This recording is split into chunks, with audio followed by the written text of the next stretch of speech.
There's a man in my church who is a very reputable businessman in our community who sent several copies of the book down to Miami, Florida, to some of his friends and acquaintances there. He was scheduled to be in a wedding of one of his friends, and so he traveled to Miami some months later. When he got there, his friend told him, he said, "Listen, you know that book you sent me, The Magic Man in the Sky?" He said, "Yeah." He said, "I've got to tell you something about that." He said, "You're not going to believe the impact of that book." And he said, "Tell me." And what happened, they got the book, the gentleman read it, and there was a woman that the church family to which this gentleman belonged had been ministering to, who was a proclaimed atheist and who had been antagonistic to the faith for years. And after reading this book, he said, "We've got to get this into this woman's hand." So several weeks later, after the woman did agree to take the book and to read it, because she was always wanting to argue, you know, the point, she took the book, she read it.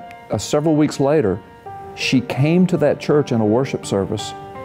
During the invitation time, came forward and made a public profession of faith in Jesus Christ. When the pastor asked her what it was that turned the corner for her, pushed her over the edge, she cited this book that she had been given. She said, "I read this book, The Magic Man in the Sky, and this brought me to final faith in Jesus Christ." Now that's amazing, that's exciting, but the story doesn't end there.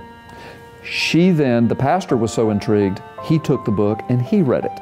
It so happens that the pastor was ministering to a young couple, a man and a woman, who were scheduled to be married. He was doing the wedding. They had neither one of them ever made a profession of faith, and he told them that before he married them, they would need to at least be open to hearing the gospel truth. They agreed to that. So when he read the book, he realized, he said, "I've got to get this book into their hands." So he gave them this book as kind of an assignment. No declaration that you've got to believe, you know, the gospel or even what's in this book for me to marry you, but here, you said that before I performed the wedding that you would be open to hearing what I believe. He says, "This is what I believe." He said, "Take and read this book."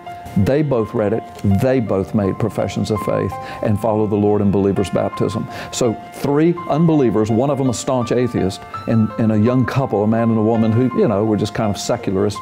All 3 of them, within a matter of a few weeks, were saved and baptized by reading this book and its declaration of the gospel truth.